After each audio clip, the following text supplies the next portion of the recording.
ವೀಕ್ಷಕರೇ,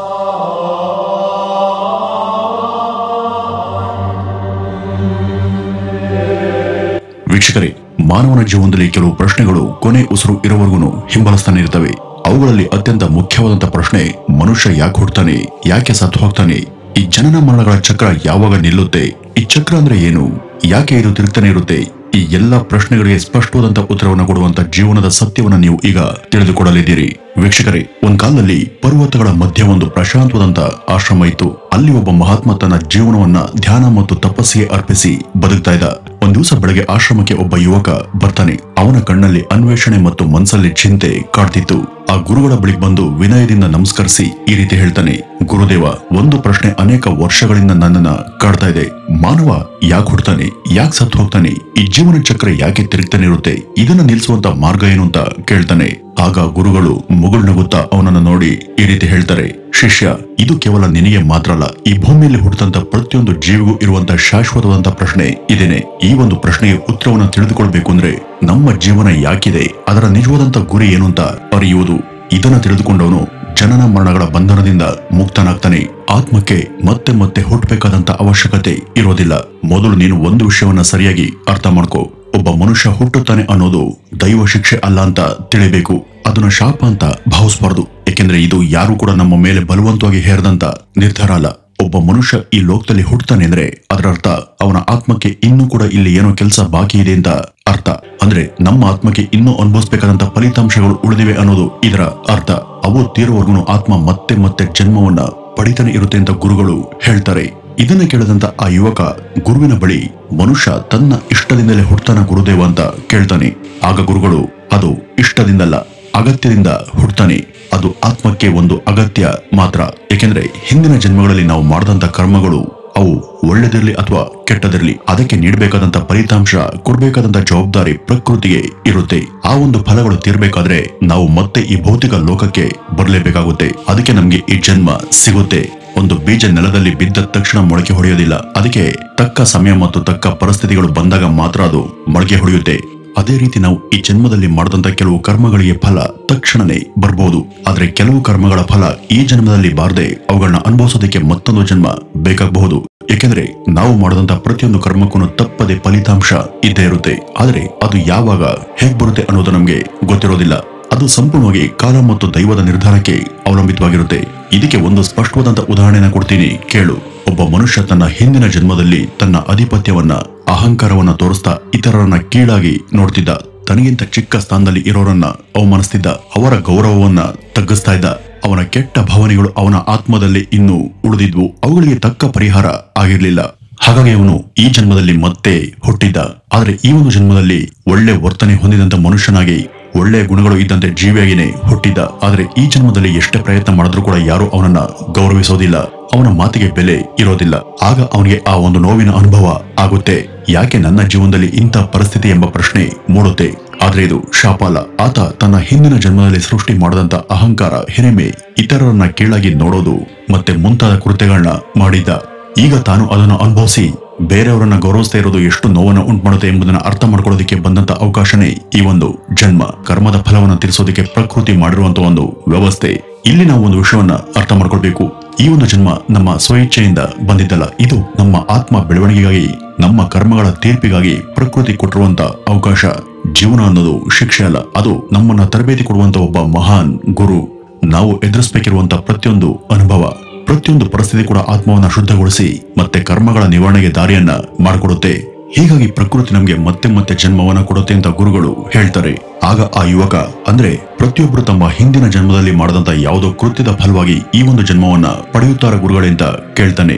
ಆಗ ಗುರುಗಳು, ಖಂಡಿತವಾಗಿನೂ ಹೌದು, ನಮ್ಮ ಆತ್ಮ ಒಂದು ಜನ್ಮದಲ್ಲಿ ಅಂತ್ಯ ಆಗೋದಿಲ್ಲ. ಇದು ಅನೇಕ ಜನ್ಮಗಳ ಪ್ರಯಾಣ. ನಾವು ಹಿಂದಿನ ಜನ್ಮಗಳಲ್ಲಿ ಮಾಡದಂತ ಕರ್ಮಗಳ ಭಾರ, ಅವು ಒಳ್ಳೇದಾಗ್ಲಿ ಅಥವಾ ಕೆಟ್ಟಾಗ್ಲಿ ಆತ್ಮದಲ್ಲಿ ಗುರ್ತನ್ನ ಬಿಟ್ಟು ಹೋಗಿರ್ತವೆ. ಆ ಒಂದು ಕರ್ಮಗಳ ಪ್ರಭಾವ ಸಂಪೂರ್ಣವಾಗಿ ತೀರುವವರೆಗೂ, ಅಂದ್ರೆ ನಾವು ಮಾಡದಂತ ಪುಣ್ಯಗಳು ಫಲಿಸುವವರೆಗೂ ಅಥವಾ ಪಾಪಗಳನ್ನ ಅನುಭವಿಸಿ ತೀರ್ಸೋವರೆಗೂ ಆತ್ಮಕ್ಕೆ ಮತ್ತೆ ಮತ್ತೆ ಜನ್ಮ ತಳ್ಳಬೇಕಾಗುತ್ತೆ. ಹೀಗೆ ನಮ್ಮ ಆಸೆಗಳು, ಬಂಧನಗಳು, ಋಣಗಳು, ಅಪೂರ್ವವಾದಂತ ಅನುಭವಗಳು, ಅನುರಾಗಗಳು ಇವೆಲ್ಲ ಸೇರಿ ಒಂದು ಹೊಸ ಜೀವನವನ್ನ ರೂಪಿಸ್ತವೆ. ಅದಕ್ಕೆ ಆತ್ಮ ಮತ್ತೆ ಈ ಲೋಕಕ್ಕೆ ಬರುತ್ತೆ. ಯಾಕೆಂದ್ರೆ ಅದು ತಾನೇ ಸೃಷ್ಟಿ ಮಾಡದಂತ ದಾರಿಯಲ್ಲಿ ಮತ್ತೆ ನಡಿಬೇಕಾಗುತ್ತೆ. ತಾನೇ ಮಾಡದಂತ ಆ ಕರ್ಮಗಳು ಅವು ಯಾವಾಗ್ಲಾದ್ರೂ ಫಲಿಸಲೇಬೇಕು. ಅವುಗಳನ್ನ ಸಂಪೂರ್ಣವಾಗಿ ಅನುಭವಿಸುವವರೆಗೂ ಆತ್ಮಕ್ಕೆ ವಿಶ್ರಾಂತಿ ಇರೋದಿಲ್ಲ. ಇದು ಯಾರ ಜವಾಬ್ದಾರಿ ಕೂಡ ಅಲ್ಲ. ಆತ್ಮ ತಾನೇ ತನ್ನ ಜೀವನದ ಮೇಲೆ ಬರೆದಂತ ಕಥೆಯನ್ನ ಮತ್ತೆ ಪೂರ್ಣಗೊಳಿಸುತ್ತೆ ಅಂತ ಗುರುಗಳು ಹೇಳ್ತಾರೆ. ಆಗ ಯುವಕ, ಗುರುದೇವ, ಜನ್ಮ ಯಾಕೆ ಬರುತ್ತೆ ಅಂತ ನೀವು ಸ್ಪಷ್ಟವಾಗಿ ಹೇಳಿದ್ರಿ. ಈಗ ನನಗೆ ಮತ್ತೊಂದು ಸಂದೇಹ ಉಂಟಾಗ್ತಿದೆ. ಈ ಮರಣ ಯಾವಾಗ ಬರುತ್ತೆ, ಯಾಕೆ ಬರುತ್ತೆ? ಮರಣ ಬಂದ್ರೆ ಆತ್ಮದ ಪ್ರಯಾಣ ಮುಗ್ದಿದೆ ಅಂತನಾ, ಅಥವಾ ಮರಣವು ಒಂದು ಹಂತ ಮಾತ್ರನ ಅಂತ ಕೇಳ್ತಾನೆ. ಆಗ ಗುರುಗಳು ಈ ಒಂದು ಪ್ರಶ್ನೆ ಜೀವನದ ಬಗ್ಗೆ ಆಳವಾಗಿ ಚಿಂತಿಸುವಂತ ಪ್ರತಿಯೊಂದು ಆತ್ಮಕ್ಕೂ ಹುಟ್ಟಿರುತ್ತೆ. ಮೊದಲಿಗೆ ಒಂದು ವಿಷಯವನ್ನ ನೆನಪಲ್ಲಿಟ್ಕೋ, ನಮ್ಗೆ ಕಾಣಿಸೋದು ಈ ಶರೀರ ಮಾತ್ರ. ಆ ಶರೀರ ಹುಟ್ಟುತ್ತೆ, ಬೆಳೆಯುತ್ತೆ, ವಯಸ್ಸಾಗುತ್ತೆ, ನಂತರ ಸತ್ತು ಹೋಗುತ್ತೆ. ಆದ್ರೆ ಶರೀರವನ್ನ ಚಲಿಸುವಂತೆ ಮಾಡುವಂತ ನಿಜವಾದ ಶಕ್ತಿ ಆತ್ಮ. ಅದು ಶಾಶ್ವತ ಆತ್ಮ, ಮರಣವನ್ನ ಹೊಂದೋದಿಲ್ಲ. ನಮ್ಮ ಶರೀರ ಕೇವಲ ಆತ್ಮ ಧರಿಸಿದಂತ ಒಂದು ಬಟ್ಟೆಯಂತೆ. ಆ ಉಡುಪು ಹಳೆದಾದ್ರೆ ನಾವು ಅದನ್ನ ಬಿಟ್ಟು ಬೇರೆ ಬಟ್ಟೆಯನ್ನ ಬದಲಾಯಿಸ್ತೀವಲ್ವಾ? ಹಾಗೆ ಶರೀರ ಕ್ರಮವಾಗಿ ದುರ್ಬಲ ಆದಾಗ ಆತ್ಮ ಅದನ್ನ ತ್ಯಜಿಸುತ್ತೆ, ನಂತರ ಮತ್ತೆ ಒಂದು ಹೊಸ ಶರೀರವನ್ನ ಧರಿಸುತ್ತೆ.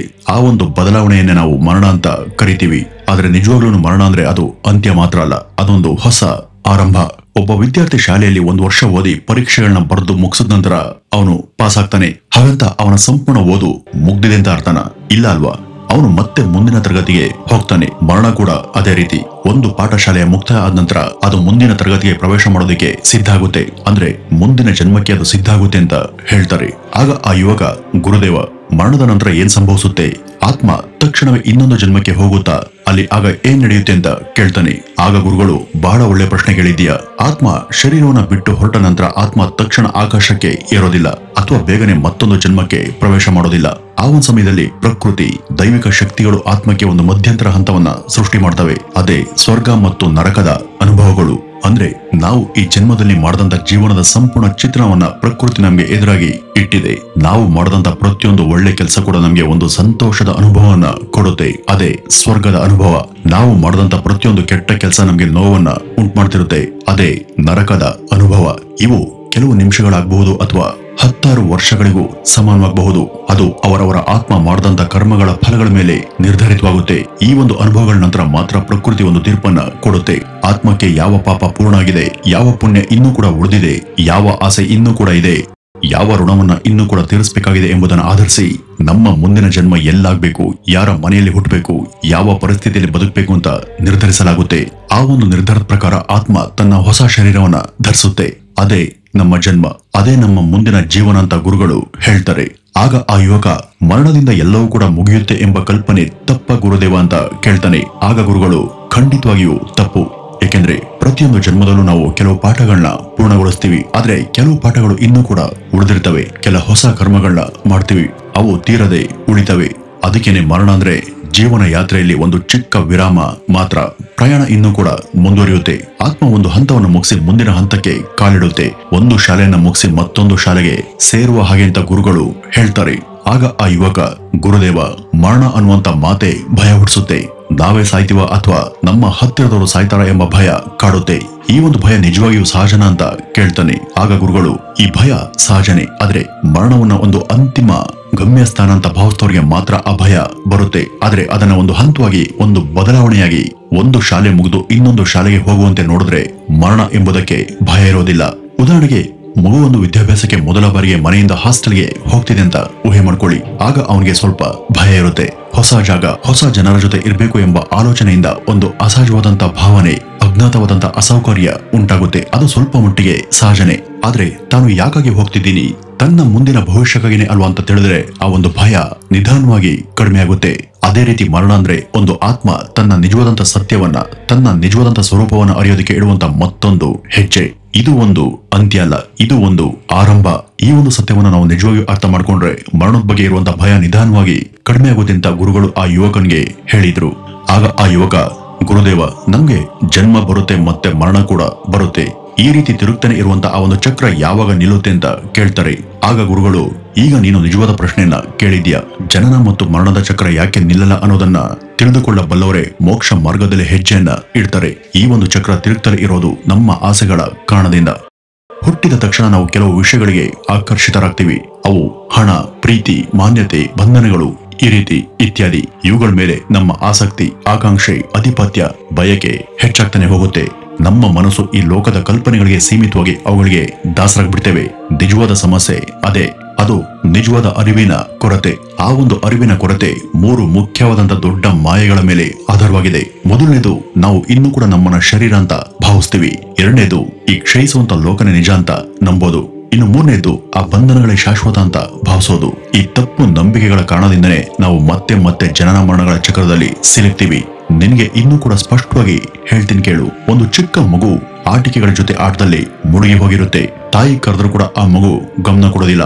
ಆ ಒಂದು ಮಗುವಿಗೆ ಊಟ ಮಾಡ್ಬೇಕಿದೆ, ಆದ್ರೆ ಅದಕ್ಕಿಂತ ಆಟನೇ ಮುಖ್ಯ ಅಂತ ಅದು ಭಾವಿಸುತ್ತೆ. ಹಾಗೇನೆ ನಾವು ಕೂಡ ಈ ಲೋಕದ ಆಸೆ ಪಾಸೆಗಳಲ್ಲಿ ಮುಳುಗಿ ಹೋಗಿದ್ದೇವೆ. ಹೆಸರು, ಕೀರ್ತಿ, ಬಂಧುಗಳು, ಯಶಸ್ಸು, ಹಣ, ಆಸ್ತಿ, ಅಂತಸ್ತು ಇವುಗಳ ಹಿಂದೆ ಓಡ್ತಾ ನಮ್ಮ ನಿಜವಾದ ಹಸಿವನ್ನ ಮರ್ತಿದ್ದೇವೆ. ಆ ಒಂದು ಹಸಿವು ಏನಪ್ಪಾ ಅಂದ್ರೆ ಆತ್ಮಜ್ಞಾನ, ಶಾಂತಿ, ವಿಮುಕ್ತಿ.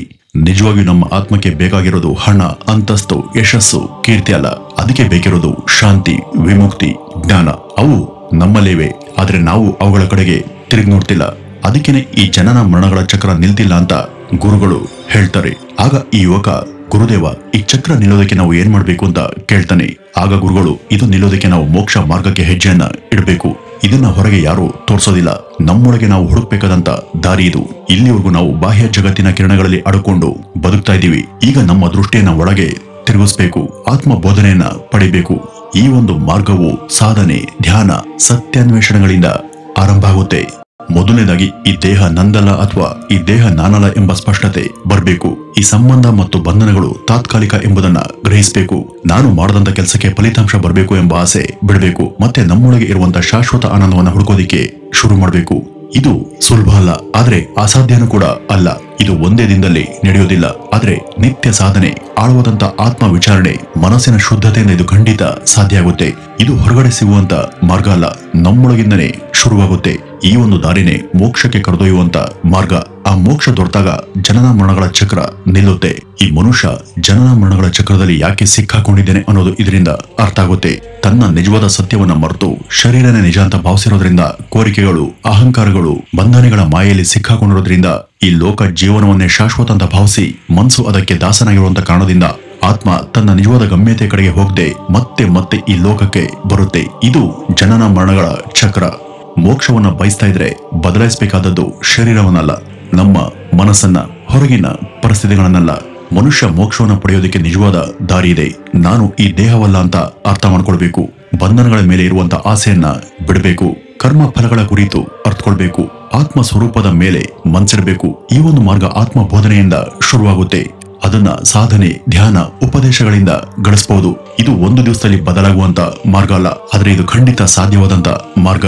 ಇದೇ ಮೋಕ್ಷದ ಕಡೆಗೆ ಕರೆದೊಯ್ಯುವಂತ ದಾರಿ. ಈ ಒಂದು ಮಾರ್ಗದಲ್ಲಿ ನಮ್ಗೆ ಶಾಶ್ವತವಾದಂತ ಶಾಂತಿ, ಸಮಾಧಾನ, ನೆಮ್ಮದಿ, ಆನಂದ ಸಿಗುತ್ತೆ. ಇವತ್ತಿಂದಲೇ ನೀವು ಆ ಒಂದು ಮಾರ್ಗದಲ್ಲಿ ಹೆಜ್ಜೆಯನ್ನ ಇಡಬಹುದು. ಅದು ಪ್ರಶ್ನೆಗಳಿಂದಲ್ಲ, ಆತ್ಮ ವಿಚಾರದಿಂದ, ಭಯದಿಂದಲ್ಲ, ಜ್ಞಾನದಿಂದ, ಭಾರವಾಗಿ ಅಲ್ಲ, ಶ್ರದ್ಧೆಯಿಂದ, ಶಾಂತಿಯಿಂದ. ಈ ಒಂದು ಜನ್ಮನೇ ನಮ್ಗೆ ಒಂದು ಅವಕಾಶ. ಮನುಷ್ಯನಾಗಿ ಹುಟ್ಟೋದು ಅಂದ್ರೆ ಆತ್ಮವನ್ನ ಅರಿಯುವಂತ ಅವಕಾಶವನ್ನ ಪಡೆದಂತೆ. ಒಮ್ಮೆ ಆತ್ಮಜ್ಞಾನ ಸಿಕ್ಕಿದ್ರೆ ಮತ್ತೆ ಹುಟ್ಟೋದು ಸಾಯೋದು ಎಂಬ ಚಕ್ರ ನಮ್ಮಿಂದ ದೂರಾಗಿ ನಿಂತು ಹೋಗುತ್ತೆ. ಆಗ ನಮ್ಮ ಪ್ರಯಾಣ ಪೂರ್ಣಗೊಳ್ಳುತ್ತೆ.